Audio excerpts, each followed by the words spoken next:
Section 2.6 deals with graphical transformations of functions. That is how to move a basic function around. We can shift a function or translate the function, which is like sliding it upwards, downwards, left or right. We can stretch a function, stretch it vertically to make it taller, stretch it horizontally to make it wider. We can also shrink or compress a given graph of a function. Imagine pressing an accordion inward or a spring, right? So we can stretch it towards the x-axis. That would be a vertical compression. Okay? We can shrink it or compress it towards the y-axis. That would be a horizontal shrink or a horizontal compression. We can do reflections as well. Reflections through the x-axis, reflections through the y-axis, which will look like we are flipping the graph over, either flipping it upwards to downwards, like flipping a light switch. That would be a vertical reflection, up to down, or a horizontal reflection, which is left to right and right to left, like we're flipping the pages of a book. Okay? All these transformations can be read from the given rule of a function, okay, by recognizing what is the basic function or the basic family that the function belongs to, such as quadratic or cubic or radical or rational or absolute value. Right? The family of the function gives us the basic shape. We know that linear functions will be a straight line. We know that quadratics will look like a parabola. Right? We know that the absolute value will have a V shape to the curve, for example. So we determine the shape by the family of the basic function y equals f of x. This is y equals f of x right here is the name we're giving to a basic given known function whose shape we already know. And then the transformations will be read, right, from associated equations. Okay. So here's an example maybe of what some of the transformations might look like. I'm just going to create the image of an arbitrary basic shape for us to mold through some transformations. Y equals f of x. Let's say that the graph of y equals f of x, okay.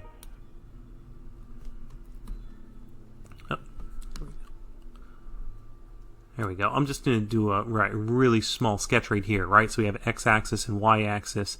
So let's just say that I have a graph with a dot there, right, and a point over there. Oh, and maybe just a portion of a quadratic like this, right? Cute. Okay, so this is a function, the blue curve, right, because it passes the vertical line test, right? It is a shape. I don't have any equations for it or anything. It's just this is the shape of the basic graph I'm talking about. A vertical shift applied to this graph then means we can imagine taking the entire blue portion of the graph and shifting it either upwards or downwards by a certain amount, like we're sliding it along the table. Okay, so if we were to say vertically shift it upwards, then that entire shape, okay, would move upwards, okay, till where it is farther, right? Till it is farther from the x-axis than it originally was, right? Let's see, how about green, right? So the vertical shift would be us taking each one of these points and moving those points upwards at every single one of those points, right? So that would have moved up, up, up, and up. That would be an example of a vertical shift, but that would specifically be when we shift it upwards. Okay? We could have also shifted it downwards. Okay? If we took the original graph and shifted it downwards, okay, maybe it would have moved down to somewhere like here.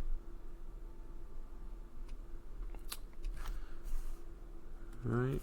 So that would also be a vertical shift, but that would be whereby, again, we're taking each of the original points on the basic graph, and we're moving each of them down by a certain number of units. That number of units can be read from the equation by the value of k that I've written here that is being added to the output of the function. Okay, we either are shifting it upwards or downwards.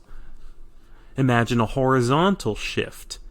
That would be taking the original curve and shifting it either to the left or to the right. All right?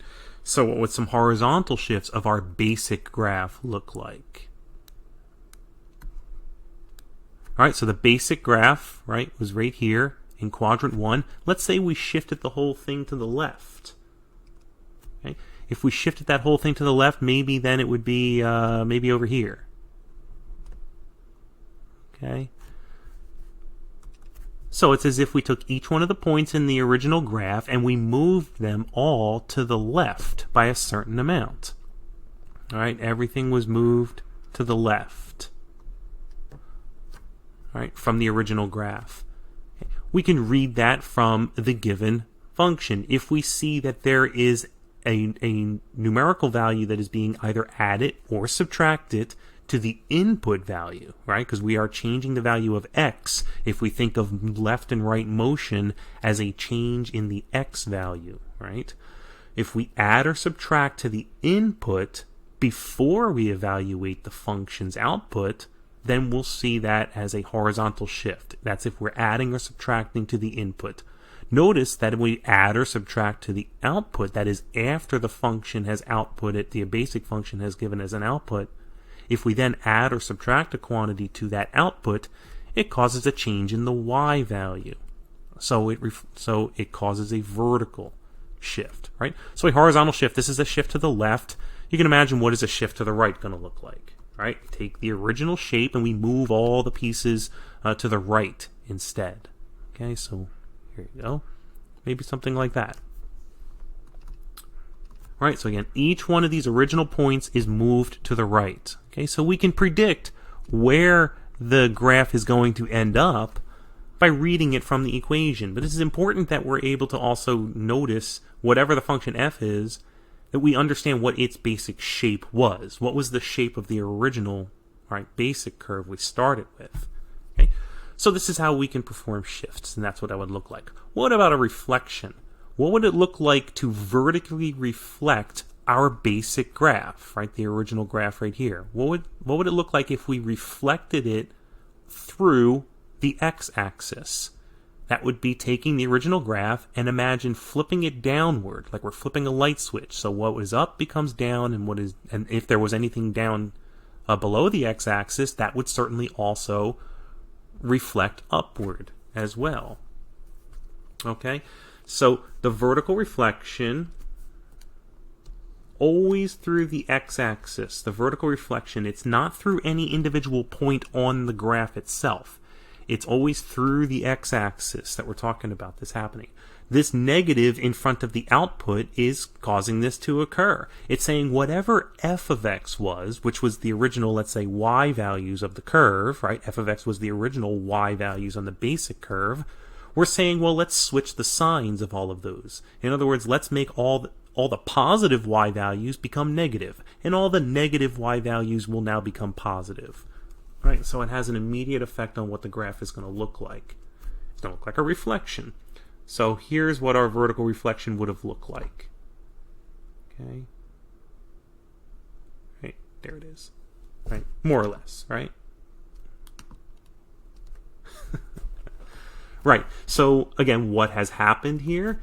Each one of these points on the original graph has caused a reflection, or has been reflected through the x-axis. Imagine the x-axis turns into a mirror, right? Then each individual point looking into that mirror sees its reflection, and its reflection would show up on the other side of the mirror, right? So the reflection of that point would show up down there, and the reflection of this point might show up there, and the reflection of this shape right here would show up here, right? It's a reflection through the mirror of the x-axis, and that's how we end up with our vertical reflection. We can read that from the equation by noting that there would be a negative or an opposite sign, right, in front of the output. What about a horizontal reflection? Same idea, but through the y-axis. Right? If we were to reflect it left to right and right to left, how could we cause that to happen? Well, left and right changes are changes in the x value, or the input. So if the original input was x, right, if the original input of the function was just x, and we switch that to opposite of x, or negative x, well then anytime the original x was positive, we've now made it negative. And anytime the original x was negative, we now have made it positive. Right? This generalization that we're doing here, right, means that we can apply these types of rules, these transformation rules, in fact, to any functions that we know the basic shape of. Right? Whether we've studied those basic functions or not, we just need to know the shape of a basic curve, and then we can apply transformations, and we'll be able to get a pretty accurate graph of a finally transformed, function that we might be interested in analyzing. Okay. All right, so the horizontal reflection, if we had horizontally reflected our basic graph here, it would be as if the y-axis was a mirror, right? So each of the points on our graph would see its reflection in that mirror, and its reflection would show up on the other side of that y-axis, right? So the reflection of this point right here would show up maybe somewhere out there, right? Because it's farther away from the mirror, its reflection will be farther away on the other side, right? And then the shape of the curve, right, is going to look like it's backwards. It's as if we flipped the pages of a book, right, from left to right. And if there was something originally on the left, it would reflect back to the right. Okay? So left to right and right to left. All right, so our reflection, again, right, is going to give us a graph. Oh, I'm going to go in blue, right? There we go. Okay, so it would reflect over now into quadrant 2. Okay, all right, so something like that, right? More or less, right? It's a horizontal reflection, okay, caused by just making the input value become its opposite by putting that negative in front. Okay, how about stretching and shrinking, which we can do as well? So, for example, then, if we multiply f of x, okay, multiply f of x by some value other than 1 or negative 1, then we're going to see that the new y values are going to be magnified by the factor of the absolute value of c. I say absolute value of c because remember, if c was a negative number, the negative in the c actually causes a reflection. So it's really only the magnitude or the absolute value of c that is causing instead for there to be a stretch to occur or a shrink to occur. The stretch and the shrink are always going to be with respect to the x-axis. That is to say, if a point is originally close to the x-axis, it's not going to move as far. If a point is on the x-axis, it won't move at all through the stretch. But if a point was originally far away from the x-axis, then stretching it would pull it even farther away from the x-axis than it originally was. And shrinking or compressing would do the opposite. Okay, so here's what you can envision it looks like if we were to stretch a basic graph. Okay, this is what a stretch would look like. If we were to pull all these points, pull all points upward, okay, and pull all points downward, okay, but keep everything that's on the x-axis fixed. So it's as if we had the image of, some image, and if we were to fasten that image, like staple it to the x-axis itself, then any of the points on the x-axis aren't allowed to move. And then we would grab the top from quadrant 1 or, either quadrant 1 or quadrant 2 above the x-axis, and we would grab from below the x-axis as well, and we would pull. We would pull up and we would pull down, and it would have an effect of making it look like we're stretching it. The points that are farther away from the x-axis are going to get stretched farther. The points that are closer to the x-axis are not going to get stretched as far, right? We can imagine that scenario occurring. So that's what a vertical stretch would look like. Let's see, what would it kind of look like? Okay, if I can... I mean, so if the original image was maybe like here, right? Then the new image, we might have this point is up here and this point is up here, right?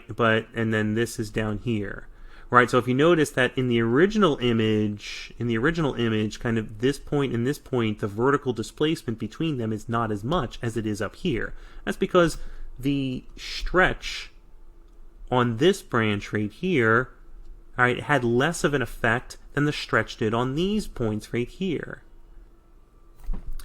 And again, if there were points originally, if there was a point that was already below the x-axis, and let's put a point on the x-axis as well, okay? The stretch of the point that was below the x-axis is going to get pulled to be farther away from the x-axis than it originally was by virtue of the stretching, right? It's going to get pulled away from the x-axis. But if there was a point that was already originally on the x-axis, that point is not going to feel the effect of getting stretched, okay? In other words, if the original y value was already 0, multiplying by any number is not going to change the fact that the new y value will still be 0, right? But if the original y value was 1, then the stretch will be felt as a factor of whatever the magnitude of c is. Okay? And if the output was 12, well then that's also going to feel the effect of the stretch by whatever the factor of the magnitude of c is as well. Okay? Now shrinking would be, instead of pulling them away from the x-axis, a shrink would be if we were to push the points inward towards the x-axis instead. Okay? There we go. Purple. Right? So a shrink, okay, or a compression would be if we took the basic graph and if we pushed all the points towards the x-axis, right? We squashed everything from the top and from the bottom inward towards the x-axis. Okay, it's going to have an effect of maybe making it look like it's flattening it out. Okay. All right, we'll take a look at some examples with that happening. The same phenomenon occur horizontally if you were to instead multiply by this quantity c, which has a magnitude other than 1. Okay? If you multiply it by the input, it's going to have the effect of horizontally stretching or horizontally shrinking. Alright, so if we had our original curve was maybe positioned here, if that was the original curve, right? A horizontal stretch, right? A horizontal stretch, let's do that one in green, okay, would have the effect of pulling away from the y-axis, okay, pulling everything away from the y-axis, and any point that could have originally been on the y-axis itself is going to remain in the same place, right? It's going to remain stationary. Why? Any point that is found on the y-axis must have an x value of 0, right? If it's on the y-axis, then x must be 0. But multiplying 0 by any number, you still get 0. So you're not going to see the effect there. But if the original x value was not 0, then multiplying by the stretching factor is going to cause it to be different than it originally was, right? The larger the x value is, the more that it's going to feel, the larger it is in magnitude, that is, the more it's going to feel the effect of the stretching factor. Okay? So a stretch would be pulling with respect to the y-axis, away from the y-axis. All right, what did I do? Purple before, yeah? Let's go purple. Okay? A horizontal shrink would be like we are compressing it inwards towards the y-axis, right? So it would have the effect of pushing everything in towards the y-axis from both directions, right? From the negative and from the positive side. Everything's getting shrunk inwards or compressed inwards, okay? So the horizontal stretch and the horizontal shrink, okay, are with respect, okay, to the y-axis, okay? So here we have 6 different types of transformations. Well, 3 types of transformations, and each one, it can happen vertically or horizontally, right? We have shifting or translations, we have reflections, and we have the stretching or the shrinking, right? And what goes into figuring out each of those. Each one of those is a single transformation. A single transformation. Now, what happens when we try to combine multiple transformations? So, for example, what if we wanted to, what if we wanted to find out what is the graph of, like, y equals c times f of x plus h plus k, some combination of things that are occurring here, right? We can see that we might be seeing that there's shifting going on. There's a shift because of the h.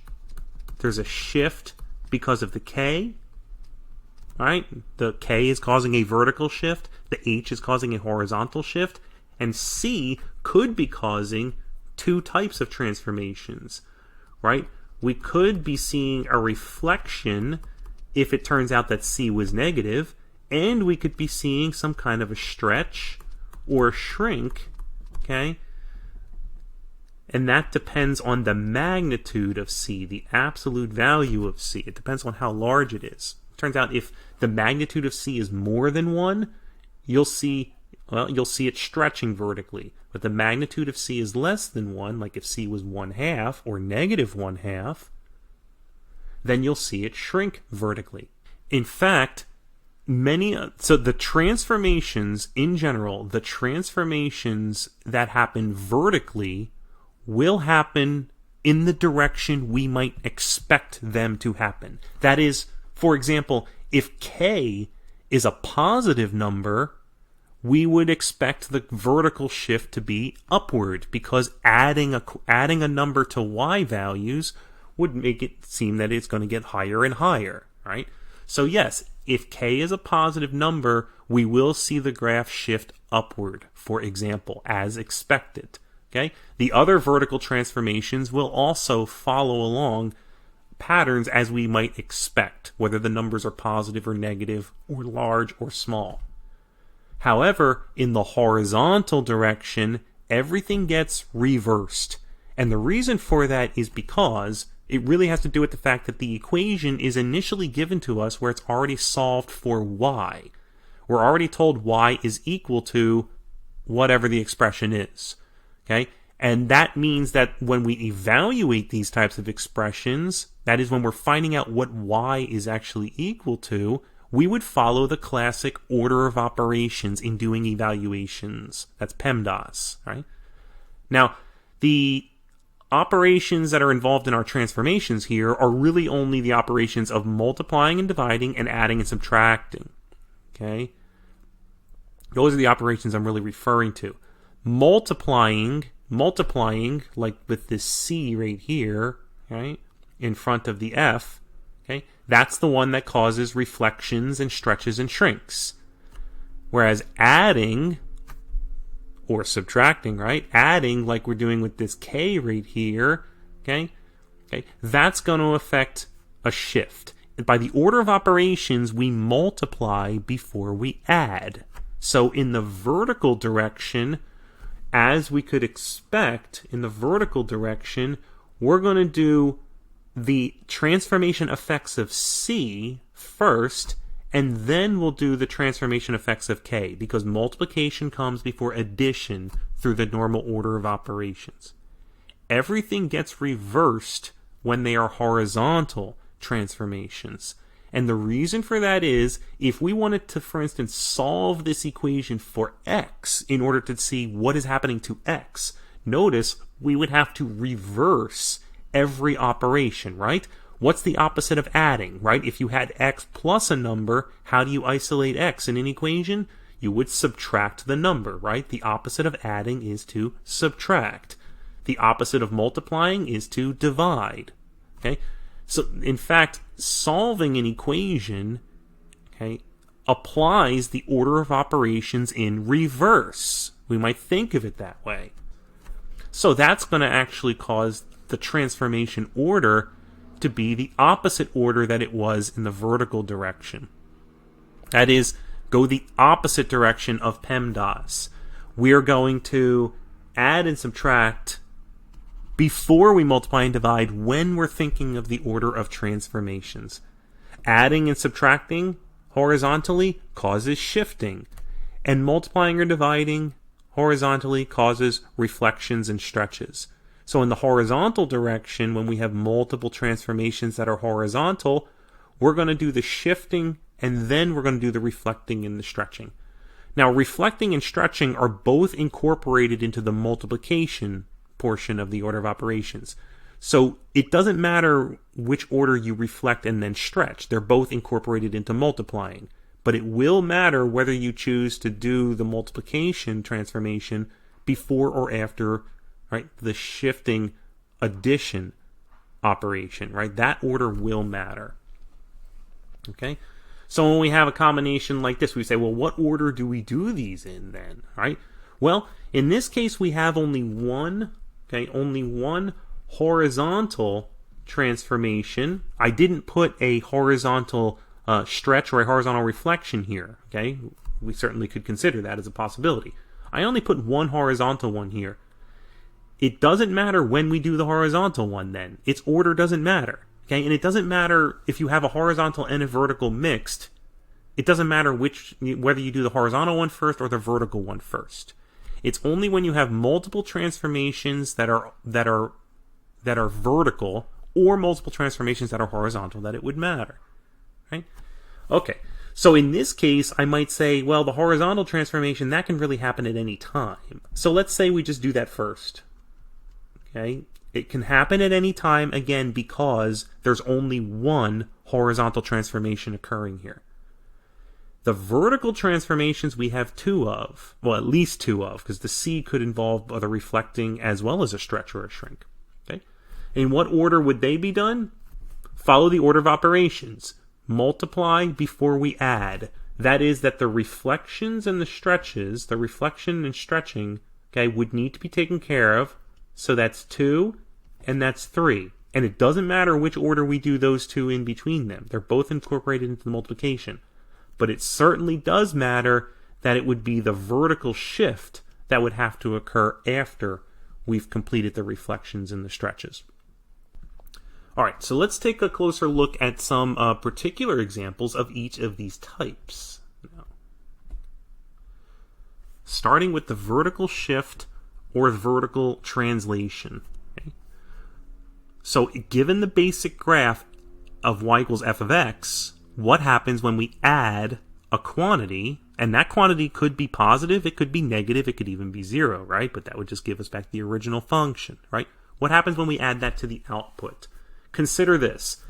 Sketch y equals x squared plus k for the values k equals 0, 2, and negative 3.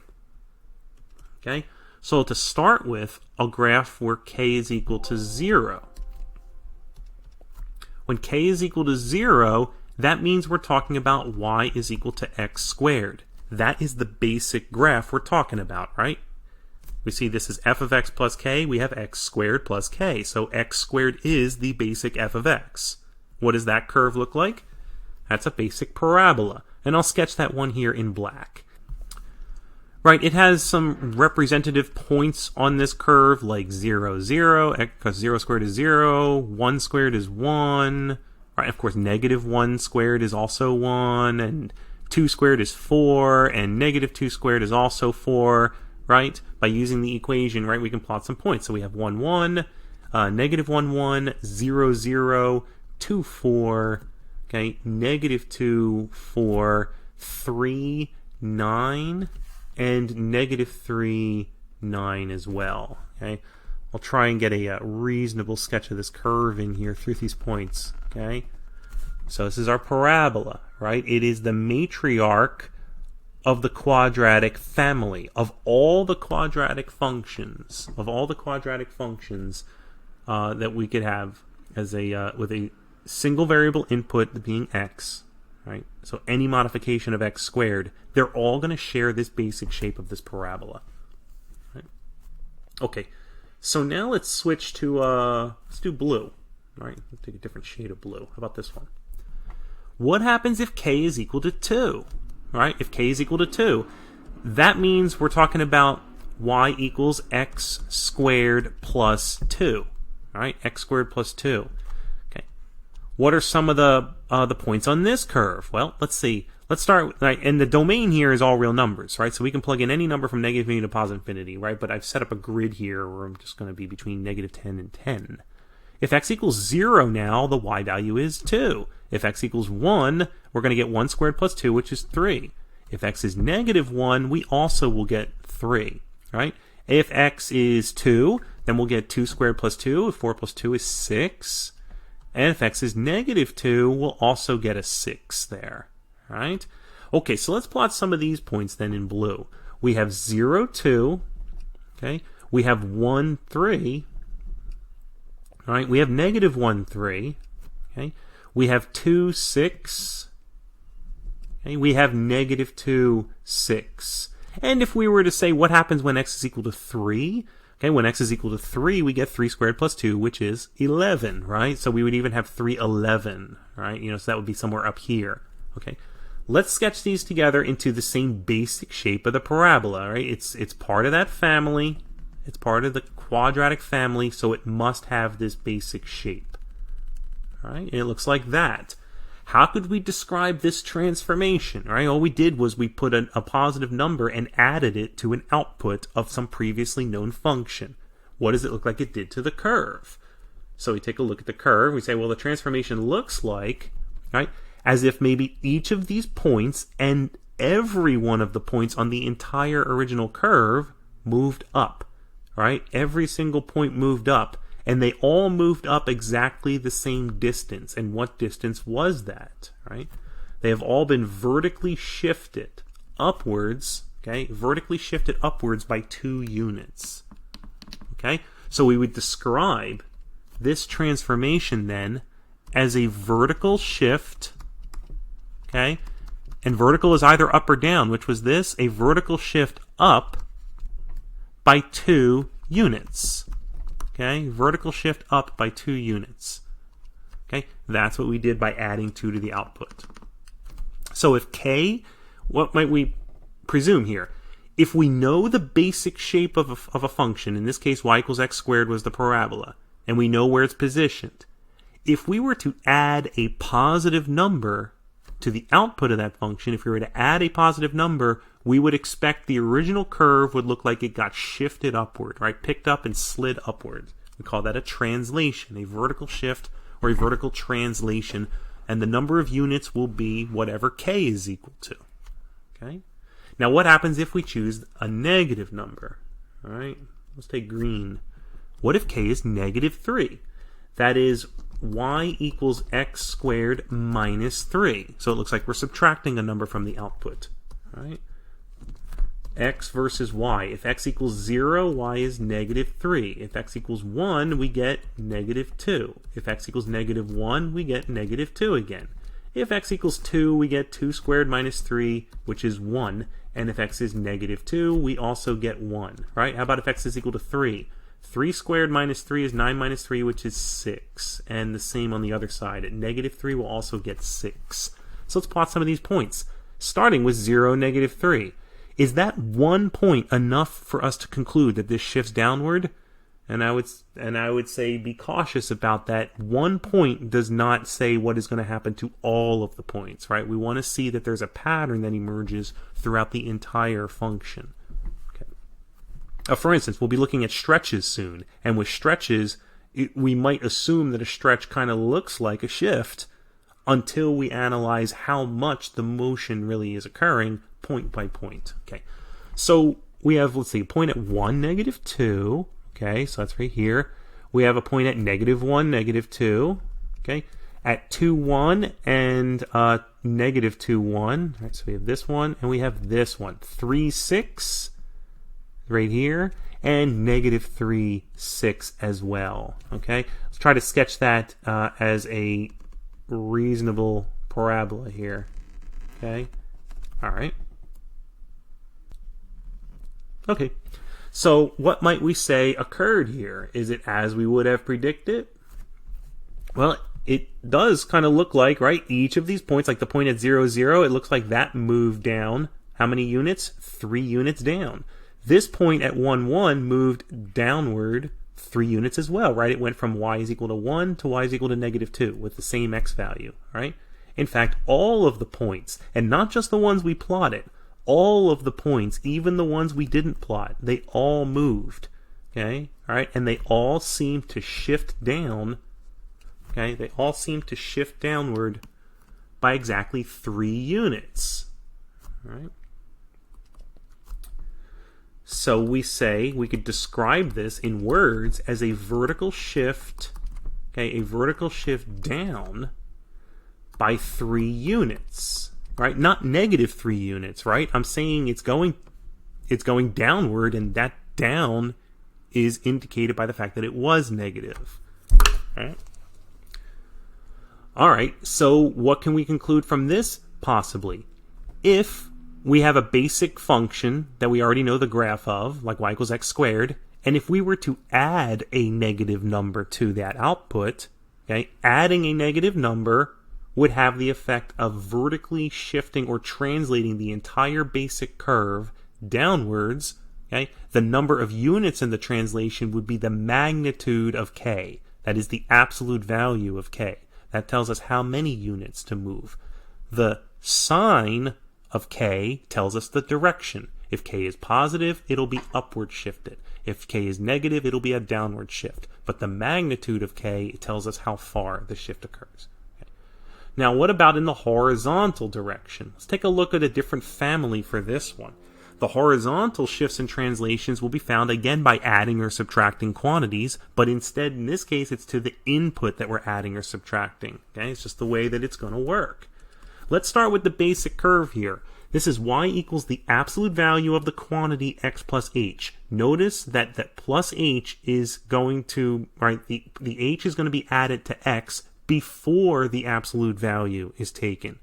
So this is affecting, h is affecting the input of this function directly before the evaluation of the shape has been determined, right? Right? So I like to think of it that way. Anything that affects the input before the shape or the family has been established by order of operations now, anything that affects the input before the shape is determined can be expected to be a horizontal transformation. So let's take a look at some examples. So starting with if h is equal to 0. Well, if h is equal to 0, we have our basic curve. Y is equal to the absolute value of x. That is the V-shaped curve, right? Has points like 0, 0, 1, 1. The absolute value of negative 1 is positive 1, right? Absolute value of a single variable expression means the distance from 0. How far is negative 1 from 0? It's 1 unit from 0. How far is negative 2 from 0? It's 2 units from 0. Okay? 3, 3, negative 3, 3, right? No, skip 2, 2, 2 would also be in there, right? So we have 0, 0, 1, 1, 2, 2, 3, 3. We've seen this one, right? We saw this also with the piecewise functions, so we know this one. Okay, it's going to end up being a V-shaped curve. Okay, it looks like y equals x on the domain x is greater than or equal to 0, right? But it looks like y equals negative x. Right? It looks like y equals negative x on the domain where x is less than 0, right? It was that piecewise function. Okay, so here's the graph of the basic function that we're going to be transforming. This is the graph of y equals the absolute value of x. Now, what's going to happen to this graph if we choose a different value for h? How about we choose 3? Okay, so for 3, I think I'll do this one over here right now. Y equals the absolute value of x plus 3. Okay, let's just check to see where some representative points end up at. For instance, what about when x was 0? If x is 0, we now take the absolute, not the absolute value of 0 and then add 3, right? We're going to find 0 plus 3, which is 3, and the absolute value of that is 3. So our first point would be right here. Let me take a moment here to say this is not enough information to determine what kind of a transformation we have. We don't know whether this is actually a vertical shift of this point at the origin. Was it a vertical shift of that point? Or was it a horizontal shift of this point over here? Or maybe a horizontal shift of this point over here? Or maybe some other transformation that we haven't examined yet, right? One point is not enough information for us to determine exactly what happened here. So let's find some more points. How about if x equals 1? Well, then the absolute value of x plus 3 would be 4, right? What if x is equal to negative 1? Well, then we're going to have 3 minus 1 is 2, and the absolute value of that would be 2. What about negative 2? Well, 3 minus 2 is 1, and so absolute value of that is 1, right? What about negative 3? Then we're going to get 0, right? Okay, that's a good point to have, all right? So we have one down here. We have negative 2, 1. We have negative 1, 2, right? This looks like they are just going in a straight line here. At some point, and we know the shape of this absolute value curve does this. It has to have a V shape. Somewhere it has to turn around. And we have not yet located where that turnaround is, right? Where it had its vertex. So let's keep going to the left and see what happens next. Negative 4, right? Negative 4 plus 3 is negative 1, and the absolute value of negative 1 is 1. And now we see, oh, that's where it turns around. And we can expect that the pattern is going to then continue like this, right? Negative 5 plus 3 is negative 2. The absolute value of that is 2. So negative 5, 2 is a point as well. And we know how to fill in all the pieces now because we know that we have the shape already. This is what the curve looks like. Okay, all right, there it is. Something like that. All right. So that's y equals the absolute value of x plus 3. Okay, so how can we describe what happened here? If the value of h, which is being added to the input, if that value is positive, it looks like it causes the graph to shift horizontally, but what direction? The original graph appears to have shifted to the left. That is correct. It has shifted into the negative direction. When the value of h is positive, the shift actually occurs towards the negative direction, which might be the opposite direction we would have predicted, because adding a positive number we would think would make the values larger, right? But they're doing the opposite. And again, the reason why I explained a little bit earlier, if you wanted to analyze what's happening to x here, right? For this example, we have an x plus 3. Notice that in solving this equation for x by whatever other things that we need to do, to get the plus 3 to the other side of the equation, we would have to subtract the 3. So, whereas previously we were talking about what was happening to y, but it was already solved for y. If we wanted to talk about what's happening for x, it would actually require us to do the opposite of the operation that we see that is affecting the input x. Okay? So, our explanation for this, our description of this in words, what did we find? We find that we have a horizontal shift or a horizontal translation. Okay? And that direction of that shift is going to the left. It's going to the left, and it's going to the left how many units? 3 units. So we want to make a note now, again, that if h is positive, okay, then we are going to shift to the left, right? We've just found that out in this example. And that's true for any function. No matter what the original shape was, it would be true for any function. Okay? So if we add a positive number to the input, we can assume that the graph is going to shift to the left. It's just the way that it's going to work, right? Okay. Let's move on to some green here. Okay. What if h is equal to negative 5? So, for example, we're talking now about y equals the absolute value of x minus 5. All right? Y equals the absolute value of x minus 5. Okay? Take some representative points, right? Maybe you can already predict exactly what's going to occur here. What if x is 0? The absolute value of negative 5 is 5, right? Where's the turnaround point going to be for this function? We already know the shape of it. Where's the turnaround? Well, right? Remember, finding out the domain for this, like in a piecewise sense, we can say, well, where the absolute value is going to switch from having an effect on the expression x minus 5 to not having an effect. That is, when is it going to flip it to positive versus negative? That changeover is going to happen as x minus 5 approaches 0. For what value of x would x minus 5 approach 0? For the value of 5. If x is equal to 5, the y value is equal to 0. Let's plot a couple of points now. So we have 0, 5 is a point, and we have 5, 0 is a point. Okay? So we already see there's a line that goes in this direction is what it looks like in order to connect those two to each other. What's going to happen on the other side of the 5 then? For instance, what if we said x is equal to 6? 6 minus 5 is 1. The absolute value of 1 is 1. So 6, 1. And then it's going to continue in that direction, like so. So, again, comparing this curve, the green curve, to the original curve, which was in black, right? Say, what direction did the shift occur? Okay. So, from the black to the green, it looks like we have a horizontal shift to the right. So, let's describe that in words. Okay. Horizontal shift, or translation. Okay. And we found it is to the right. And how far to the right did it go? Well, let's take any one of these representative points, like this one right here. 1, 2, 3, 4, 5. To the right, 5 units. That is by the magnitude of h, right? The magnitude of h determines how far it shifts. Okay? If h is greater than 0, then we shift left. Okay? If h is less than 0, then we're going to shift to the right. Now, so what do we expect is going to happen if we create a combination of these two, right? What if we wanted to graph a function that had both a horizontal shift and a vertical shift? You might rightfully conclude that you would have to shift it both horizontally and vertically, but it wouldn't matter what order we did that in.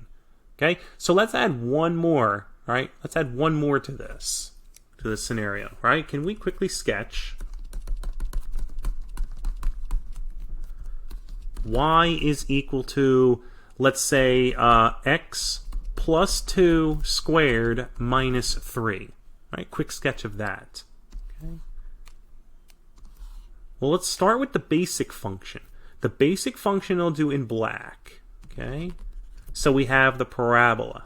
Okay, this is just a quick sketch right here. All right, this is a demonstration. Right? So we have y equals x squared in black. Now let's move on to applying the first transformation that we choose. We have a vertical transformation, we have a horizontal transformation, right? That is because one of them is immediately affecting the input before determining shape.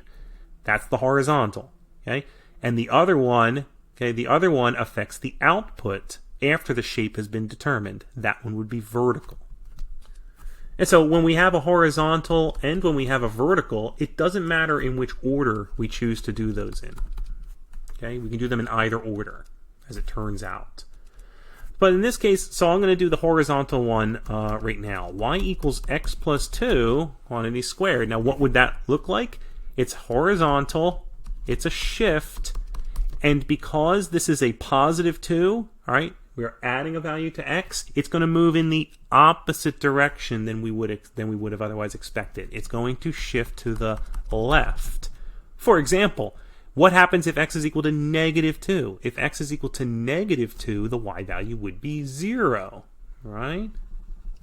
Okay, so this would be the point negative 2, 0, for example. All right? And then what would happen when x is 0? So we can look at the y-intercept. If x is 0, we're going to have y is equal to 4. Okay, so here we have the point 0, 4. Okay, and then we can have our shape of the parabola show up, right? I already have the vertex there at negative 2, 0. I know that has to be the vertex. Right, because it is from shifting the original vertex 2 units to the left. So a horizontal shift left by 2 units. Now, let's take a look at applying the vertical shift, not just to the basic graph, but let's apply the vertical shift to our new horizontally shifted curve. Okay? So that we can get the complete function. Right? Y is equal to x plus 2 squared minus 3. Okay? So that is, we already have determined, right, in blue, right, we've already determined what this looks like, right? Now we are subtracting 3 from that graph. So the graph we can now consider vertically shifting is the one that was sketched in blue, right? That blue graph is now getting translated, this would indicate downwards, by 3 units. Okay? So we expect a vertical shift down. Okay, a vertical shift down because this is negative, and that's going to be 3 units down because the magnitude of negative 3 is positive 3. So for example, as we can verify by just plugging the numbers in, What happens when we now plug negative 2 into this equation, right? So, for example, y equals, if we plug negative 2 into this equation, where we had just previously had 0 as the output, well, now the output is going to be negative 3. So the point negative 2, 0, which was the vertex here, now moves down to the location negative 2, negative 3. Right? So let's say around here. Okay? Negative 2, negative 3, for example. Right? Now, if everything shifts down 3 units, we might be able to predict that the point 0, 4 will also shift down 3 units, which would put the new y-intercept, okay, at the location 0, 1. Can we verify whether this is correct? Right? I assumed this by looking at the graph. We can conclude whether this is correct by going to the equation. What happens in the equation if x is equal to 0? Y is equal to 0 plus 2 squared minus 3. 2 squared is 4, and 4 minus 3 is 1. Confirmed. We will be at the point 0, 1 after applying this transformation. All right? So it's good to do that confirmation so that any assumptions, maybe, these are educated assumptions, the educated assumptions that we make off of the graph, right, we can still go and confirm. Okay? You know, it's just a sketch here, right? You know, so. All right, let's assume that's a parabola. Okay, so we can move on. There you go. And again, I will remind you again, it doesn't matter which order these transformations were done in for this example, because we had one horizontal and one vertical. If you switch the order, then we would have had the black parabola would have shifted down 3 units first, so it would have ended up down here, and then it would have shifted that to the left 2 units, which is still going to put it exactly here and facing in the correct orientation. Okay? The order is going to matter if we have more than one vertical or more than one horizontal. Okay? And we'll take a look at that.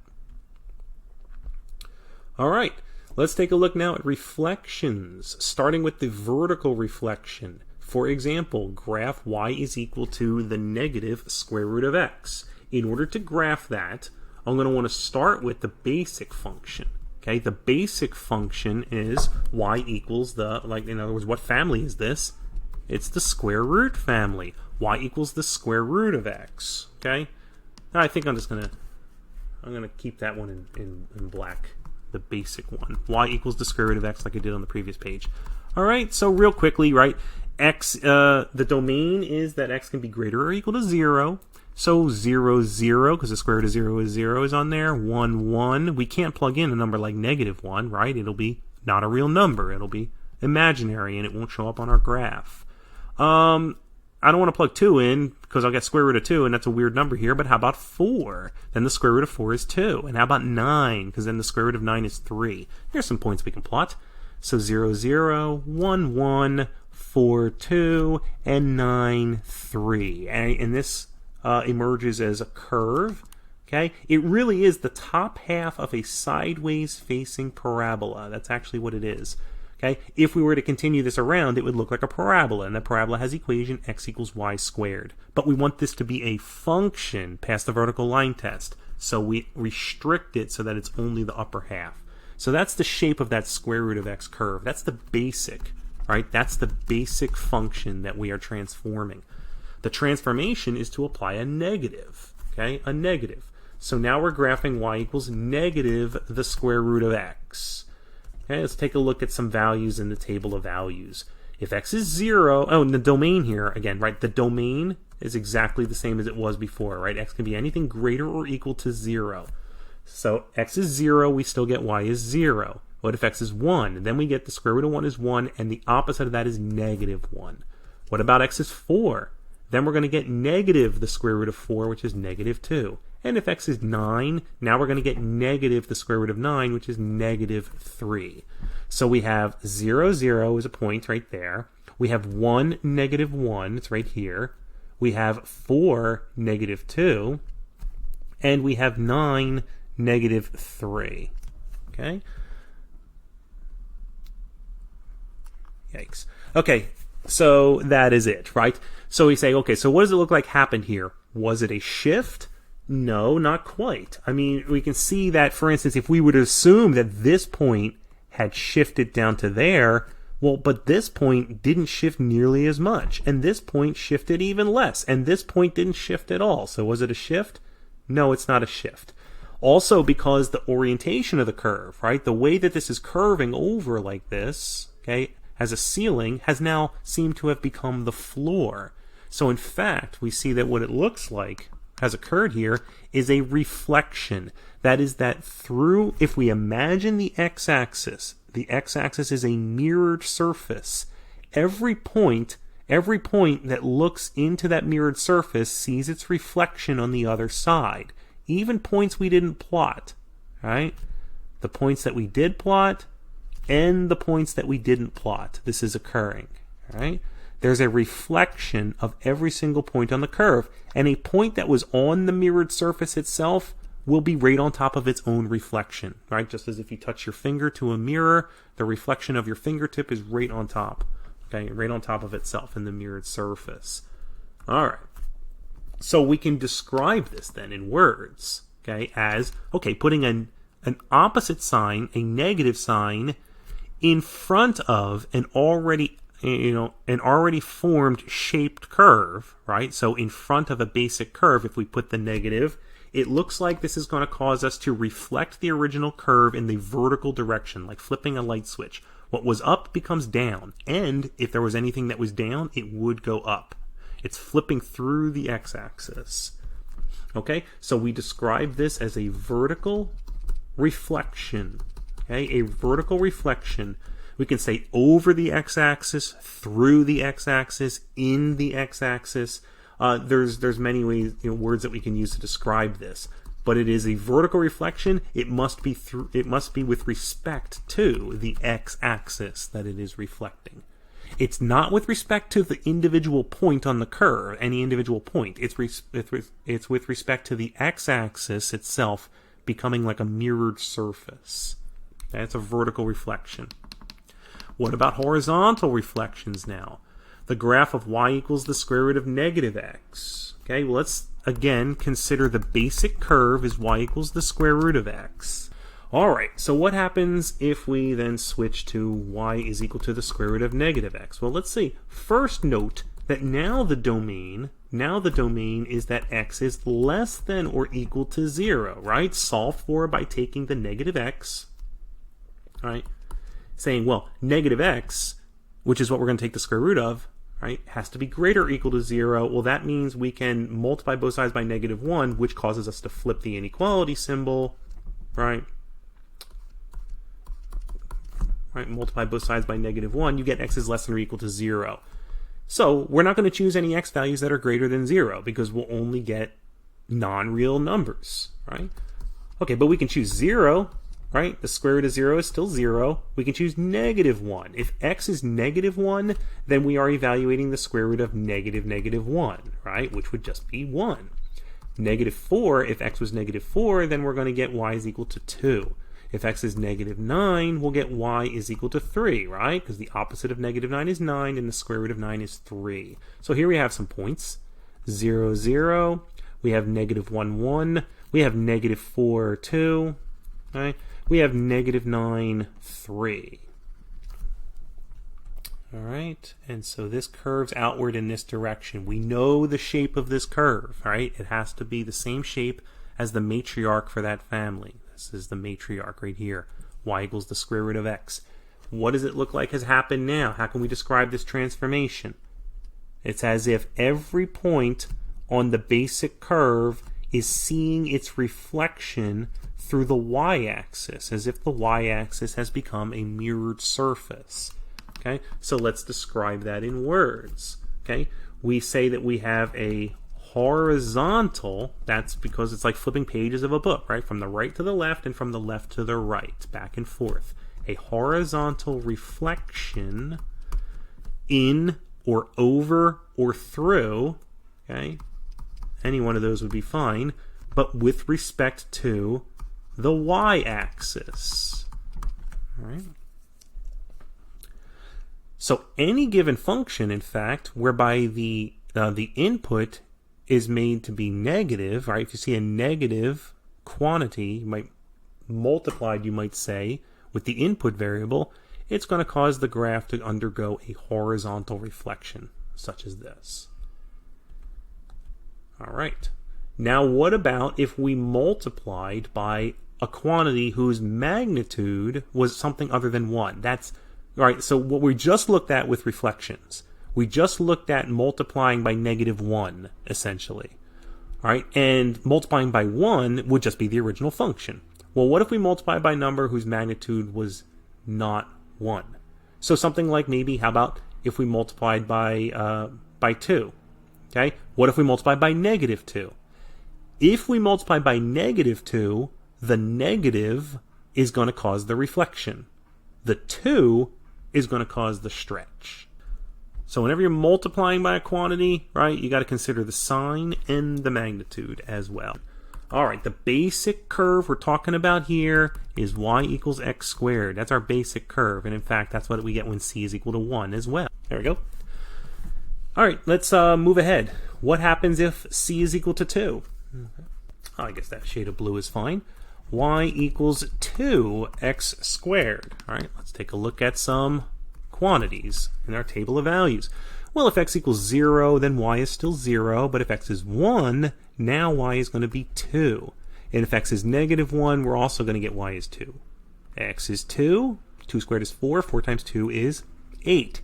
And if x is -2, we're also going to get 8. Okay? Then I'm going to run out of grid lines here in the y direction. Let's see. So we still have a point at 0, 0, right? It's right on top of the original point. Is that enough information to conclude anything, though? It is not. Okay, we don't know what else has happened. I mean, that could have even been a shift from some other point or a combination.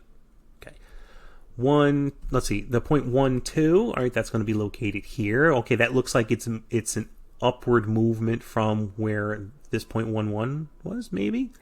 -1, 2. There's a point right there. Oh, maybe it's an upward shift. Well, but this one didn't shift, right? So there's a difference in the transformation here as there is from here. And then 2, 8 right here, and -2, 8. Those will be right there. Now let's sketch the basic shape of this curve, right? This parabola. Okay, so how would we describe this transformation, right? The vertex didn't move at all.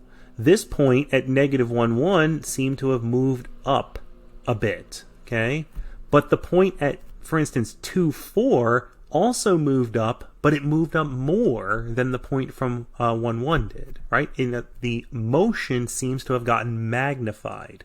What is magnifying the motion? Okay, what's causing it to be a larger amount of motion upward? The larger the original y value was on their basic curve, the larger the original y value was, the more it's going to feel the effect of the stretch. And that's what's happening right now. We're seeing that there is a vertical stretch with respect to the x-axis. The point at the origin here, which was the vertex, didn't move at all because the original y value was 0. We can envision that by saying, let's nail this to the x-axis. Let's pin down any point that's already on the x-axis. Let's just pin it in place. It can't move. We're going to grab it from above and below the x-axis, and we're going to pull, right? We're going to pull the whole graph, okay, away from the x-axis, and it's going to cause it to stretch. That's a way to envision that. And we describe this by saying that there is a vertical stretch, okay? And then, right, we've already indicated the direction is vertical. Okay? It's both up and down depending on where it is with respect to the x-axis. But by how much? Okay? We stretched it more than it was originally, okay? And the factor was what? Okay? By a factor of 2. What does that mean? Well, the new y value is exactly double what the previous y value was at every point, right? If the y value was 1, the new y value is 2, which is exactly double. If the original y value was 4, then the new y value will be 8. All right? We have a y value here that was originally 9. We could predict that if we plug x equals 3 into the modified equation, the new y value for x is equal to 3 should be double 9. It should be 18. Right? A real quick check and we can find out. If we plug x is equal to 3 into this equation, 3 squared is 9, and 9 times 2 is 18, exactly double what we had as an original y value.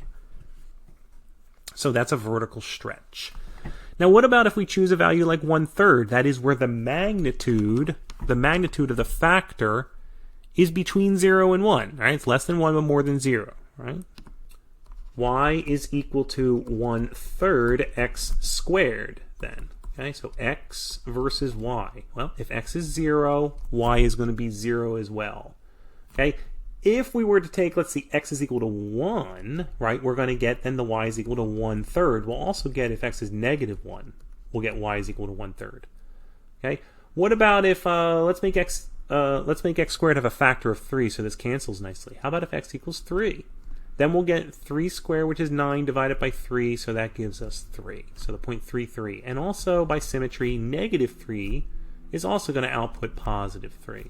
Okay, so here's some points. We still have 0, 0. Now we have the point 1, 1/3, so like right here, and negative 1, 1/3, so maybe something like right there. Then we have 3, 3. Okay, and we have negative 3, 3. Okay, should we do one more? We got a little bit further. How about can we do 6? Okay.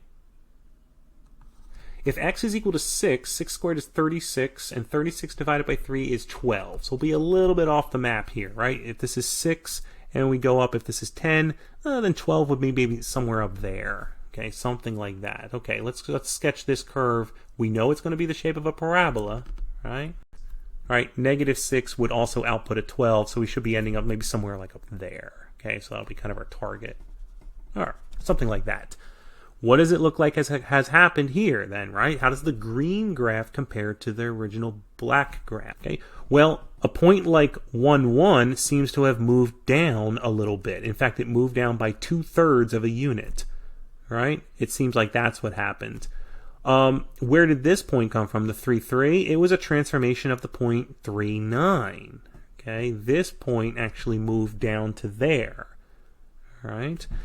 Similarly on the other side. Okay, it's that the farther away we are from the x-axis, okay, the farther away we are from the x-axis, the more the point got squashed towards the x-axis. So we can envision this like we pin the points that are on the x-axis, we pin those down, and then imagine squashing this in and compressing it from above and from below the x-axis, and imagine forcing everything inwards towards the x-axis, right? You're going to get more of a compression or a shrink, okay, when the original points were farther from the x-axis, and you'll get less of a shrink when the points are closer to the x-axis. That's just the way it's going to work. So we would describe that now in words, okay, as if we are vertically stretching it now. We could say stretching by a factor of, the fraction, okay, but we don't. No, we say instead that we are vertically shrinking it to describe the direction of the motion more accurately. Okay, so we're going to say we have a vertical shrink, okay, and the factor is the magnitude of c. We have a vertical shrink, right? Okay, by a factor of, in this case, of 1/3. Right? That was the factor we multiplied by. Would the same thing occur in the horizontal direction? Yes, it would. A difference, though, in the horizontal direction, as I noted previously as well, is that everything happens opposite in the horizontal direction as we might otherwise expect. For example, now, if the value that we multiply by the input, that's the value c, if it has a magnitude that is large, instead of stretching the graph, we're actually going to be shrinking it horizontally inwards. And we're going to get a stretch horizontally when the magnitude is between 0 and 1. Okay, for example then, let's take a look at y equals the quantity cx cubed. Right? So first of all, if c is equal to 1, and then we're dealing with a basic graph. Okay, this is the basic graph. Y equals x cubed. Right? That has points like 0, 0, 1, 1, but -1, -1. Okay, and how about negative 2, negative 8? Oh, and 2, 8 as well, right? So 2 cubed is 8. So we have 0, 0, 1, 1, negative 1. We have 2, 8, okay, and negative 2, negative 8, for example.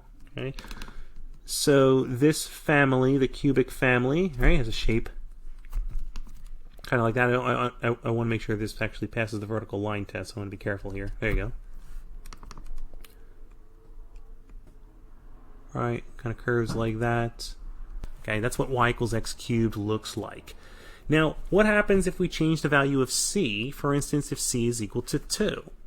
Well, c is equal to 2, we have y is equal to 2x cubed. Okay. Now, I just want to leave it in this form like this right now to investigate what is this going to cause to happen to the curve. If like x is equal to 0, we still get y is 0. But now what happens if x is 1? If x is 1, then we're going to get y is equal to 8. And if x is negative 1, right, negative 1, then we're going to get that y is equal to negative 8, right, because we have negative 2 cubed. Here we go. What about if x is equal to 0.5 or 1/2? Then we're just going to get 2 times 0.5, which is 1, and then that cubed is 1. And if x is negative 0.5, then we'll get negative 1 cubed, which is negative 1. So there are some points that we can plot. Okay, so 0, 0 is still there. We have 1, 8, which is right here. And then we have negative 1, negative 8. Right? And then for good measure, we also had 1/2, 1 is a point, and negative 1/2, negative 1 was a point as well. And we know the basic shape because this is a member of the cubic family, so it has to have the same shape as the basic graph. Okay, so something like that, right? Something like that. How could we describe what has happened here in a horizontal direction? In the horizontal direction, we can see that it's as if every point has moved towards the y-axis. The larger the magnitude of the x value is, the more of a compression that this is going to feel. It's shrinking towards the y-axis. And the same by symmetry on the other side as well. Okay? It's shrinking horizontally, and that's how we're going to describe this. Okay? The value of c was equal to 2. Right? The value of c is equal to 2. And we see that there is a horizontal, okay, a horizontal shrink. Okay. Right, and the horizontal shrink, okay, by a factor of 1/2. That is to say that the new x values, that's horizontally speaking, the new x values should be half of the previous x values. For instance, this point right here, the x value was 2. It shrank to here where the new x value is 1. And this point had an x value of 1 originally, and now it shrunk to where x is equal to 1/2. So the x values are now half of what they originally were on the basic graph. Now you might also notice that we could, for this type of an expression right here, the quantity 2x cubed, we could have expanded that, right? We could have rewritten that as 2 cubed times x cubed. In other words, rewrite it as 8x cubed like this. And if we did rewrite it like that, notice that this would instead describe the exact same phenomenon that we just saw here. We would instead be able to describe it as a vertical shift, right? If we write it this way, 8x cubed, then we would, sorry, not a shift, right? It's a vertical stretch, okay, by a factor of 8. And it's going to create the exact same graph that we just formed right here, okay? So a horizontal shrink or a horizontal compression is the same as a vertical stretch. It's a matter of perspective, right? So to see the vertical stretch, for instance, right, like this point right here at 1, 1, we can say that that has stretched vertically by a factor of 8. 1 times 8 is equal to 8, right? So that would also be correct. So seeing a horizontal shrink is the same as seeing a vertical stretch. Okay? It's a matter of perspective. All right, now what happens if c is equal to, let's say, 1/2? That is, what if the magnitude of c is between 0 and 1? Let's take a look at that graph. So y is equal to the quantity 1/2 x cubed. Okay. Table of values, x equals 0, y equals 0, right? What about if x equals 2? 2 times 1/2 is 1, and 1 cubed is 1. What about if x is negative 2? Negative 1 cubed is negative 1. Okay. What if x is 4? 4 times 1/2 is 2, and 2 cubed is 8. And if x is negative 4 times 1/2 is negative 2. Negative 2 cubed is negative 8. So, for example, okay?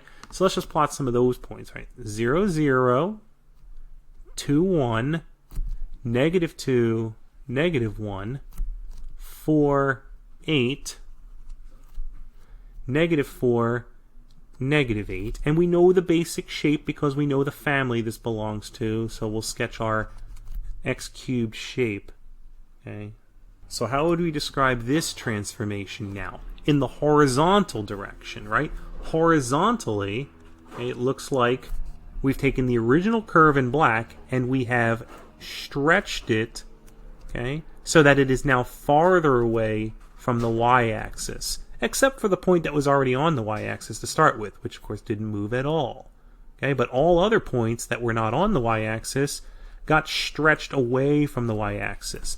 The ones that had larger x values in magnitude, like negative 4 has a magnitude of 4, and positive 4 has a magnitude of 4, those got stretched farther from the y-axis than those with smaller magnitudes of x, like where x was negative 2. When x was negative 2 or x was positive 2, the magnitude was 2. We notice a smaller displacement or a smaller amount of stretch there than we had for 4 and for negative 4, for example. Now, if we were to expand this expression, 1/2 x quantity cubed, right? That's y is equal to 1/2 cubed times x cubed. We could write that as 1/8 x cubed, right? When we remove the parentheses, and that we could interpret as a vertical transformation, a vertical shrink, okay, by a factor of 1/8. Okay. Oh, but I have to write down what did we say happened horizontally, right? We said, but horizontally, the exact same expression gave us a horizontal stretch.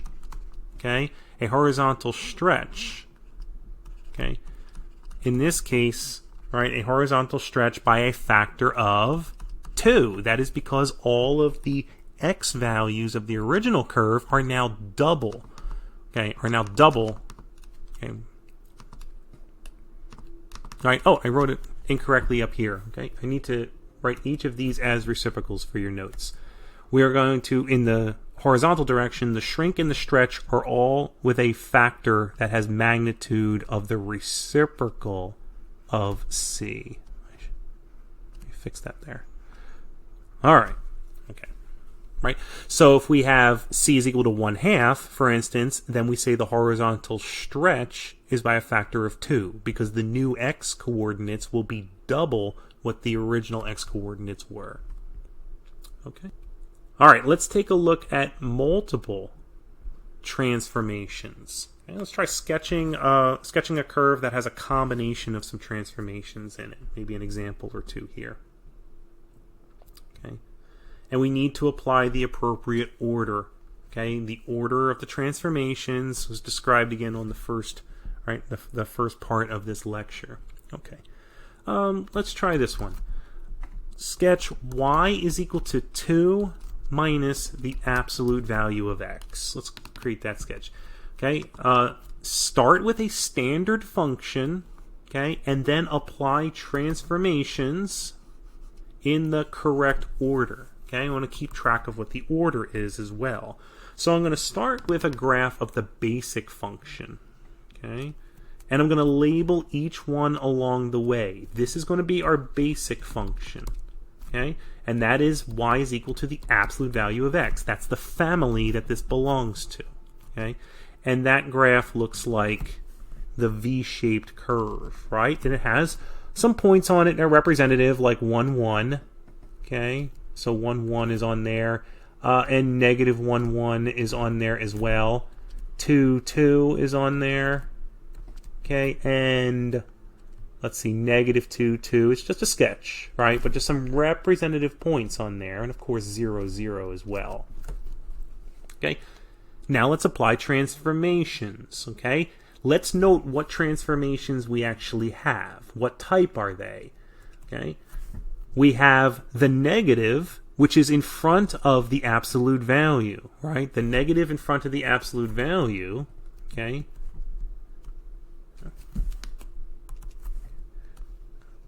That would be a vertical reflection. And a vertical reflection is always going to be over or through or in the x-axis. It looks like we are flipping it up to down. Okay, but before we do that, okay, let's see what other kinds of transformations we also have. What is the 2? Well, we're used to seeing we have a 2 like this. We're maybe used to seeing a plus 2 after the function. Well, this is the same thing. We've just commuted the terms. This is adding 2 to the function negative absolute value of x. Okay, so this would be a vertical shift. Okay, and this is where k is equal to 2. Okay, so we can even predict the direction here. If k is positive, then the vertical shift is going to be up. So it's a vertical shift up, and it's going to go up 2 units. All right. Now, when we're doing this vertically, okay, we should follow the order of operations to determine the order of the transformations. Okay, so by PEMDAS, because these are both vertical, right, vertical and vertical, right, by PEMDAS, okay, we can see, right, that we would do multiplying before adding and subtracting. That is, in this case, the reflection would have to be before the shift. Okay, so we are going to reflect, then shift. Okay, so let's follow that order in the construction of our graph. Okay, so let's set up some axes here. Okay, where now I'm going to graph y is equal to just the reflection now. Y is equal to negative absolute value of x. Take the basic graph and flip it through the x-axis. So as some representative points we have, well, this is 0, 0, right? We also have points like 1, negative 1. Okay, so 1, negative 1 is on there. Negative 1, negative 1 would be a point on there as well, right? At 2, negative 2, okay? And at negative 2, negative 2, right? Those would all be points on there. Those are reflections through the x-axis of the original curve. That was the reflection. Okay, reflect vertically. Okay, and then we're going to apply the next transformation, the shift. We're not shifting the basic graph. We're going to be shifting our transformed graph here. Okay. Okay, so the equation, all right, is the completed equation y equals 2 minus the absolute value of x, which is the same as y equals negative absolute value of x plus 2. That's the same thing. Right? Just commute it to the terms. And that's going to cause us to what? Shift it up 2 units. This graph. Shift this graph up 2 units. So for instance, the point 0, 0 is going to move up to the location 0, 2. And then the graph is going to emanate outwards in that standard V shape, okay, of the absolute value curve. Okay? The point at 1, negative 1, for example, the point at 1, negative 1 is also going to move up 2 units. The point at 2, negative 2 is going to move up 2 units. At negative 1, negative 1, up 2 units, right? 0, 0 went up 2 units, right? And negative 2, negative 2, right? That went up 2 units, for example, okay? So where does that put the new positions, right? We're going to have a point here, here, here, here, right? Where are these x-intercepts?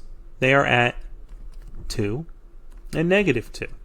They are the transformations of this point and this point right here. Okay, right? Maybe I'll do that in another color. If I do, right, if this original point here was purple and this original point here was purple, those points are now here and here. Okay? If this point and this point at negative 1, and 1, negative 1, if those were originally green, their new locations are here. Okay? And at the vertex at 0, 0, its new location is there at 0, 2. Right? So the entire graph moved upward. How can we verify whether this is even reasonable?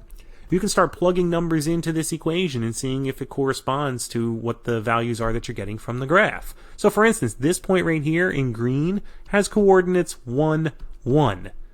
Let's check. If x is equal to 1 and you plug it into this equation, verify that you do in fact the y is equal to 1.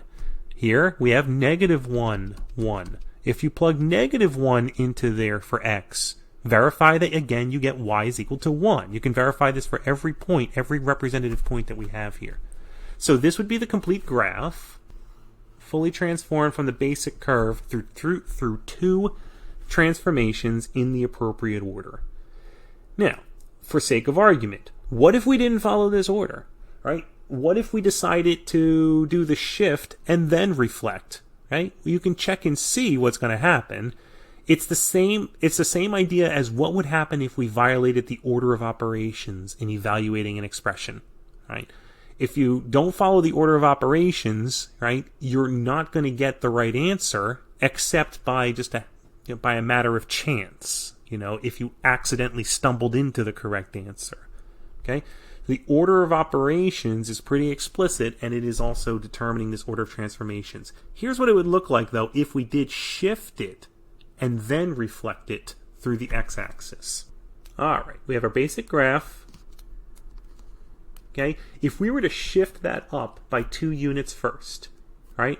If we said shift that up by 2 units first, okay, then the shifted graph, there we go.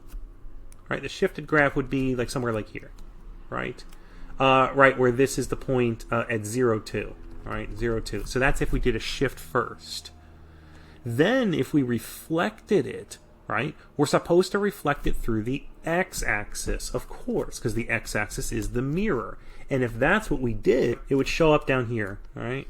So it would have points on it such as 0, negative 2. That would be correct if we truly reflected this blue graph through the x-axis. So if we did shift then reflect, okay, if we did shift 2 units up, then reflect, okay, vertically, okay, through the x-axis again, okay, we would end up with this as our final graph, okay? But this is the wrong graph, okay? We can verify that this is the wrong graph by just checking the equation, y equals 2 minus the absolute value of x, right? So, for example, this says that the point 0, negative 2 should be on the curve, but the equation doesn't demonstrate that that is valid. If we take x is equal to 0 and plug it into here, y is equal to 2 minus the absolute value of 0, we don't get negative 2. We get positive 2. So we know already that something's wrong with this assumption. And what was wrong was that we reversed the order. Okay? We didn't follow the order of operations. Okay? So again, follow the order of operations for the correct order of transformations when you have multiple vertical transformations. Okay? Now what happens if you have multiple horizontal transformations? Then you're going to do the reverse. Okay? The reverse order instead. Okay, apply transformations, okay, in the correct order. Okay, let's take f of x, or let's start y. Y is equal to, let's take,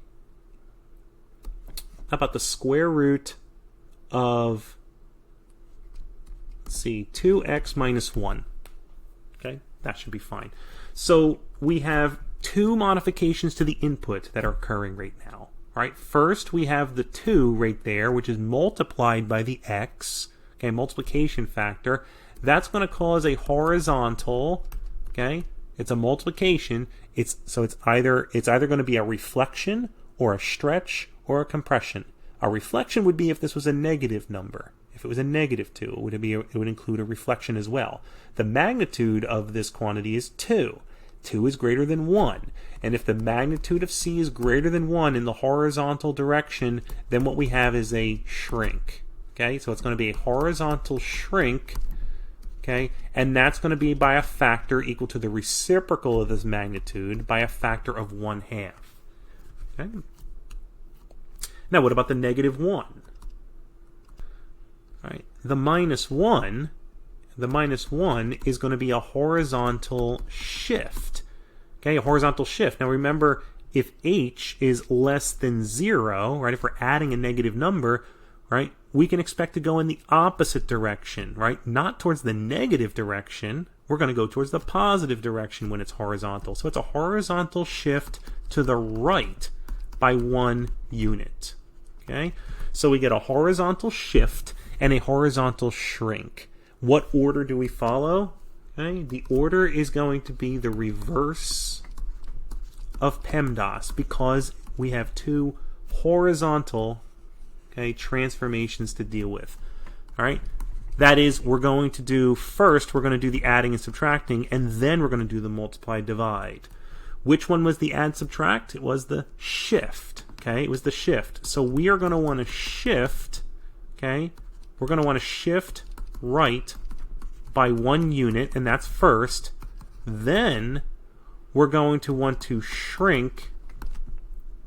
Okay, by a factor of 1/2, okay? And those are both going to be horizontal, okay?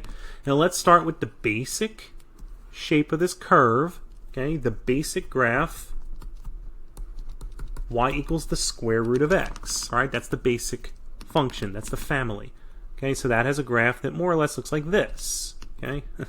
Well, more or less looks like that, right? So it has points on it such as, and we want some references here to see what's going to happen, especially in the shrink.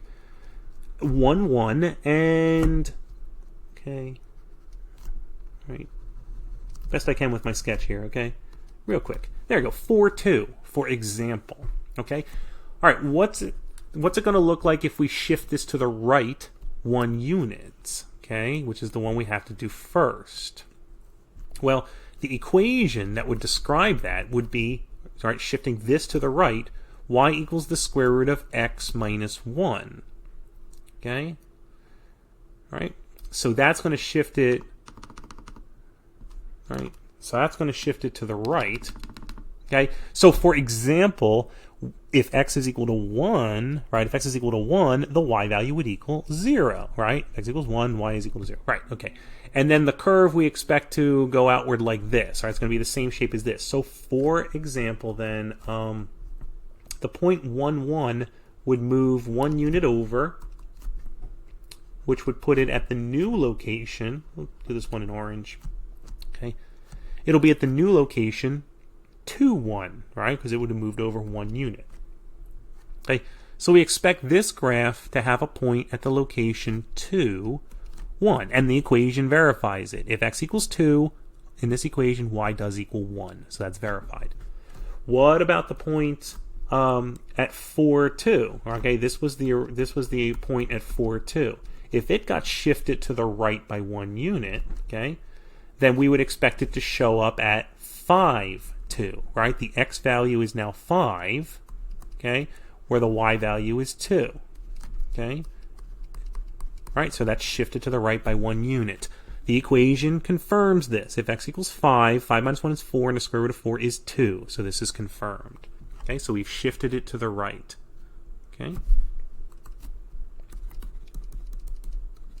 Shift to the right by 1 unit. Okay. Now we can apply the shrink. And of course we can verify whether our assumption is correct. Okay. We're going to be shrinking the newly transformed graph, right? This graph right here is the one we're going to shrink by incorporating the 2 so that we can get the complete graph, okay, that we were asked to find from the start. Y equals the square root of 2x minus 1. Okay, so we are going to take this original graph right here and envision shrinking it by a factor of 1/2. That is that the new x value should be half of the previous x values. So, for instance, we had an x value of 1 right here. We should expect the new x value to be half of that. So the new x value we should expect to be at 1/2. When the x value was 2, we expect the new x value to be 1. If the x value was 5, we should expect the new x value to be 2.5, for example. Right? So I'm expecting to see points like 1/2, 0, which would be the horizontal shrink of this point right here. Okay? I'm expecting to see points like that. Okay? So let's say that this point right here, right, has the coordinates 1/2, 0. I expect to see the point that was at 2, 1 to move to the location 1, 1. Okay? So if that's 1, 2, 3, 4, 5. Okay? So this is 1/2, 0. I expect to see a point at 1, 1. Okay? And we're going to verify this. And then the point 5, 2, I expect to show up at the location 2.5, 2.5, 2. So 1, okay, that's 1, again, right there. This is 2, this is 3, okay, so 2.5, and then maybe 2, okay, 2.5, 2. And then we see the shape of the curve, right? What looks like happened to the shape of the curve, relatively speaking? I'd say it looks like it's as if we had compressed the curve. We have squashed it inwards towards the x-axis. And if any of the curve existed to the left of the y-axis, I should have said, we squashed it inwards towards the y-axis. If any of the curve existed to the left of the y-axis, it similarly would have been squashed or shrunk or compressed inward towards the y-axis as well. It's a wider shaped curve caused by this shrinking inwards. Now, let's verify whether these points are even accurate. And these were assumptions I was making by using the transformations. Let's see if the equation happens to agree. So, for example, in this equation, right, we had if x is equal to 1/2, go to the equation, we find we have the square root of 2 times 1/2, which is 1, and 1 minus 1, right? So that's going to equal 0, confirmed. What about 1, 1? If x is equal to 1, we get 2 times 1 is 2, and then minus 1. 2 minus 1 is 1. The square root of 1 is 1. Confirmed. And if x is equal to 2.5, double that, we get 5. 5 minus 1 is 4, and the square root of 4 is 2. So 2.52. So confirmed. Right? So this is the correct graph. So we have horizontally shrank the graph, horizontal shrink, okay, and it was by a factor of 1/2. Okay, so that's the new x values are half of what the previous x values were before the shrink. Okay, so one more exercise to take a look at here. Okay, we took a look at earlier also if there was a combination of both a vertical and a horizontal transformation. Just imagine how you could apply the order of transformations if there were multiple vertical and horizontal transformations. And recall, if there's both a reflection and a stretch, for example, you can do those in either order as well. You can apply both the reflection and the stretch in either order. Okay, if they're both vertical, for instance, or both horizontal. Here's one last example, though, to look at. Let's say we're given the graph of an arbitrary function. We're not even given the equation for it, so we don't know, right? We don't know it as a family, okay, as a member of a particular family. We just are given a shape. And in this case right here, the blue curve is that initial shape. It kind of looks like a parabola in this example, and it really wouldn't matter, right? Like in the very beginning of this lecture, I drew that kind of smiley face picture, right? Whatever the original shape is, what kind of transformations, okay, are occurring? So how can we figure out which graph is which? For A, we have y, the graph is y is equal to f of x minus 4. So we are subtracting 4 from the input. Subtracting 4 from the input means that we're going to have something horizontally happening. Right? Anything that affects the input is going to have an effect on the graph horizontally. Adding or subtracting a number causes a shift. So it is a horizontal shift. And in the horizontal directions, okay, it is always the opposite of what the number might predict. Right? So I have a negative 4 but we can expect the x values are actually going to get larger. We're going to move instead towards where x's are getting greater, okay? More and more positive. So it's a horizontal shift to the right, and the magnitude of that shift is going to be the absolute value of the number. So it's 4 units. So taking the blue curve and shifting it right by 4 units, for instance, here's a point right here, a representative point. If we go 1, 2, 3, 4, that would plant it right here. Similarly for every other point on this curve. 4 units to the right. Okay, that would give us this curve right here. Okay, so the equation matching with the graph is number 3. Okay, so that was the answer to that. We'll do that in red. Okay, so the answer to this is graph number 3. Okay, what about B? Okay, B is describing what? F of x, close the x, right? Close that off, so we have the output f of x, then we add 3. Well, that's describing something vertical, and we're adding, okay, adding a number, so that is a shift.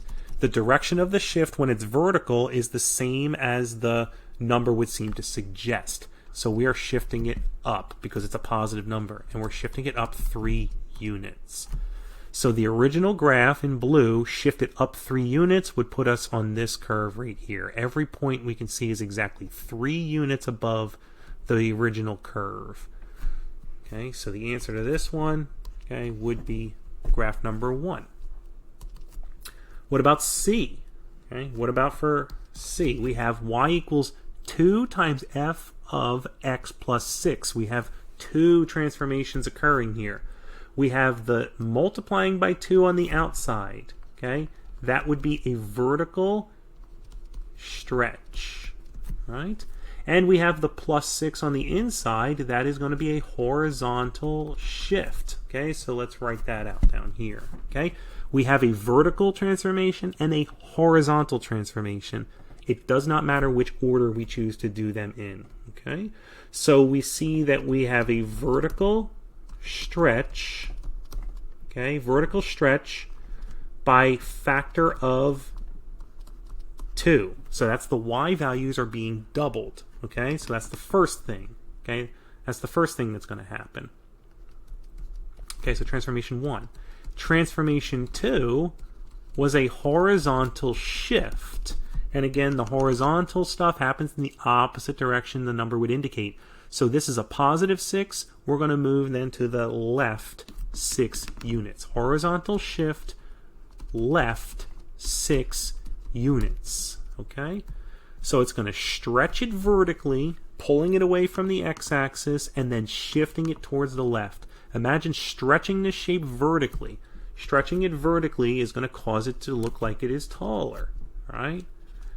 But a point that was on the x-axis to start with doesn't move at all by that stretch. Okay, but points that were not on the x-axis do get moved away, farther and farther away. It's going to make it look taller, and it's going to shift to the left 6 units. From this point, we're going to go 1, 2, 3, 4, 5, 6, and we're going to stretch it. We're going to end up right here. We're going to take this point right here and go 1, 2, 3, 4, 5, 6, and we're going to stretch it to have double the y value. All right? So it looks like this is the curve then. Okay? So the answer to part C, okay, is going to be curve number 2. Well, by process of elimination, we already know what the answer is to D. Okay? Let's describe the transformations though. Negative f of 2x. Okay? What is that? What kind of transformations does that cause? The negative in front is going to be vertical, first of all, because it's after the function's evaluated, okay? And the negative causes it to reflect. So we're going to get a vertical reflection, that is through the x-axis. The 2 is multiplied by the input, so that means it's going to be a horizontal something. When you multiply by something with magnitude other than 1, then you're going to get a stretch or compression. And if that value is greater than 1 in magnitude and it's horizontal, then that would be a shrink or a compression. So it's a horizontal shrink, and that's going to be by a factor of 1/2. So that's to say the new x values will be half of what the old x values were. What would that look like to do that to the graph, all right, that we had? Okay, if we vertically reflected it, first of all, we know it's going to be upside down, right? So it's going to be shaped like this. We already know which ones it's going to be. But also, all the x values, again, are going to be shrunk by a half. All the original x values are going to be moved inward towards the y-axis to be half of their original magnitude. The x values that were already equal to 0 are still equal to 0. But an x value that was not equal to 0 will become half of what it originally was. Right, so for part D, again, right, we had a vertical and a horizontal. It didn't matter which order we did those in. Okay, so we're going to describe those as a vertical reflection, okay, and that is going to be over or through or in the x-axis, okay, and that's the first transformation. And the second transformation then, okay, is going to be that horizontal shrink, okay, right, by a factor of 1/2, okay, and again the answer to that was graph number 4, okay. All right, so hopefully this gives you a good foundation then for how you can apply these transformations really for any graph you might want to be able to create a sketch for or to further analyze graphically. This certainly will apply and has applied to when you were doing trigonometric functions. I'll make a note right now. In trigonometry, with the trigonometric functions, we give some different names, some special names to some of these transformations. I'll remind you of the vertical stretch or the vertical compression. When you did that to a trigonometric wave, right, in your trigonometry class, let's take a sine wave. If you were to stretch that vertically, like make it taller, or compress it vertically, like make it more shallow, remember we would call that an amplitude modification or an amplitude modulation. Okay? Amplitude modulation was a vertical stretch or a vertical compression.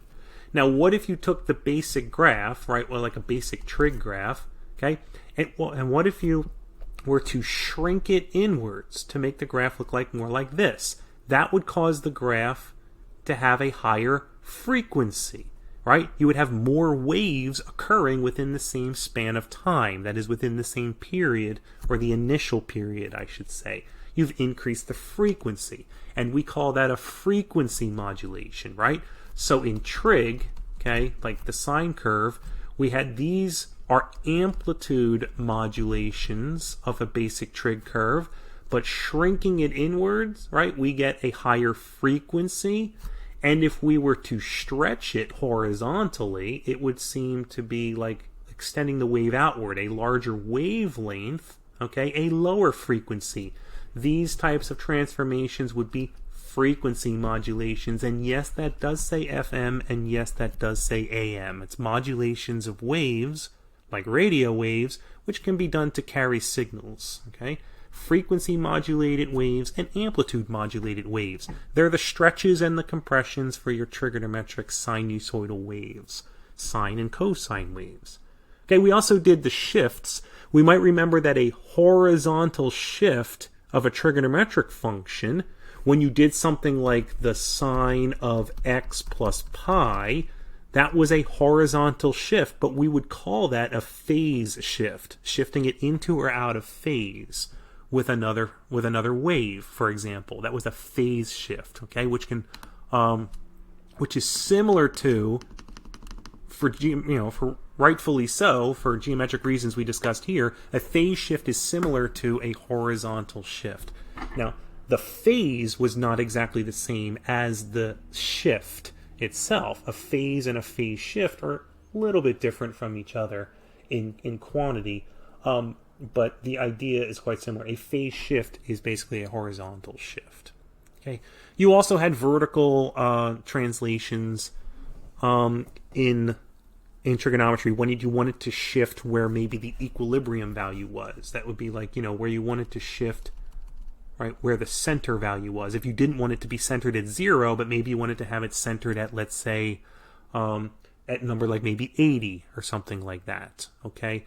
Or let's say you wanted to have it centered at 100. 100 with a magnitude of 20. That would be, right, if you had a center at 100, but it went as high as 120 and as far down as 80, right? This could be used to express maybe the modulation or the rhythms in typical, or in what is considered to be a healthy blood pressure, right? Where you have the pressure is being measured in cycles that are regularly repeating, okay, between a systolic and a diastolic measure, right, of 120 over 80, 120 over 80, where the equilibrium is at 100. Right? We can graph that by, say, taking a modulated sine wave that is vertically translated up by 100 units. So just as a reminder there, you did these things in trigonometry as well. Okay, so that's a lot here for this section, and I hope it will serve you well in the future for your graphing that you'll be doing. Let me know if you have any questions as you're checking out the homework. Also, of course, consider the tutoring center. Okay, that's it for this one.